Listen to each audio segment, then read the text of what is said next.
Imagine for a moment that you will live a long, healthy life, reaching the age of 80. 80 sounds like a big number, doesn't it? 80 years of memories, work, love, travel, and experiences. But what if we asked you to calculate those years in weeks? Do the math in your head right now. 80 years multiplied by 52 weeks. The result is 4,000 weeks. Yes, just 4,000 weeks. That is all you have in this life, if you are lucky enough to live a long one. When you hear this number for the first time, you might feel a shock, perhaps a tightening in your chest. 4,000 weeks feels incredibly few, even terrifying. You could literally draw a grid of 4,000 squares on a single sheet of paper and color one square at the end of every week to watch your life passing before your eyes. But wait, don't close this video. This isn't a bleak talk about death or futility. Quite the opposite. This conversation is your key to freedom. Today, we will dive deep into one of the most important books written in our modern era, 4,000 Weeks, Time Management for Mortals by Oliver Burkeman. This book doesn't offer tips to increase your productivity, nor will it teach you how to wake up at 4 a.m. to get more done. Instead, it will dismantle everything you think you know about time management to build something better in its place, a meaningful life where you reconcile with your own limitations. We live in an age obsessed with productivity. From the moment we open our eyes, we are bombarded with messages telling us how to exploit every second. We download task managers, read about time hacking, and try to clear never-ending to-do lists. We run on a constant treadmill, believing that if we just become efficient enough, we will finally reach that magical moment in the future where everything is under control and we can finally relax. Burkeman calls this the efficiency trap. This trap is the biggest lie we've bought into. The harsh truth you must face today is that your to-do list will never be finished. Your inbox will never stay empty. The more efficient you become at replying to emails, the more emails you receive, because people learn you reply quickly.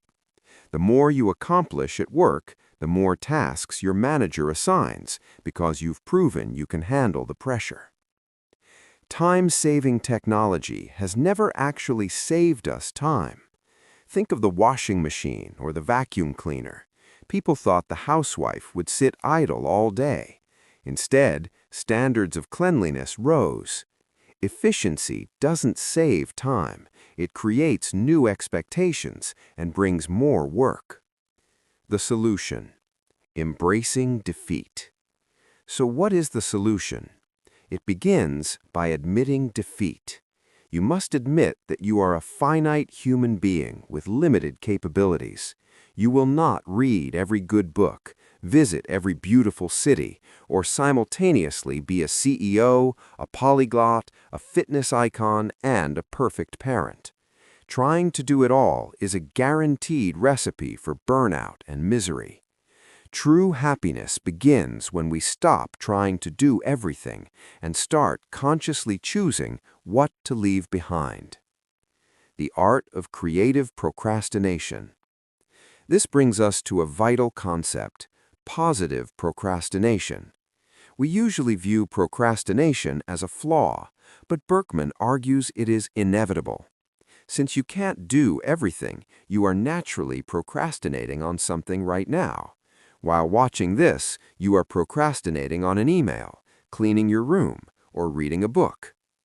Bad procrastination, letting distractions decide for you what gets delayed. Positive procrastination, consciously and bravely deciding what you will not do. It's looking at your list, picking 3 vital things, and accepting that the other 20 will be late or never happen at all. Why we get distracted? Why do we scroll through social media for hours when we have important work? It's not just the addictive algorithms. We flee to distractions because working on things that truly matter hurts. It is the pain of confronting our limitations. When you sit down to write that dream novel, you face the reality that you might not be as talented as you hoped. To avoid this discomfort, we retreat to the screen, where we feel a false sense of absolute control. To achieve greatness, you must learn to endure this temporary discomfort. The illusion of control. We treat time as a resource we own. We get angry at traffic or illness because they steal our time. But as philosophers like Martin Heidegger suggest, we don't have time, we are time. Every plan is just a wish. When you realize you don't control the future, your anxiety drops. You stop treating the present as a bridge to a better future and start living it, because it's all there is. Reclaiming leisure. In our fast-paced world, even rest has become a productivity tool. We vacation to recharge for work. We exercise to be efficient. We have lost the ability to enjoy activities for their own sake. Burkeman urges us to reclaim hobbies. A true hobby is something you do because you love it, regardless of whether you are good at it or if it makes money. Doing something just for the current pleasure is a rebellion against the productivity trap. Cosmic insignificance therapy. One of the most liberating concepts in the book is cosmic insignificance therapy. We pressure ourselves to leave a great legacy. But on a cosmic scale, your 4,000 weeks are less than a blink of an eye. This isn't depressing, it's liberating. If nothing you do matters on a galactic level, you don't have to carry the weight of the world. You are free to find meaning in simple daily things, helping a neighbor, cooking a meal, or enjoying time with friends. How to apply this daily? Set a work-in-progress limit.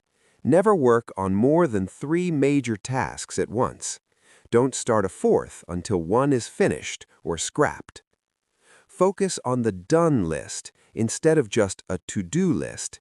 Keep a done list to recognize what you actually achieved, curbing the sense of constant inadequacy. Embrace slowness. Practice waiting.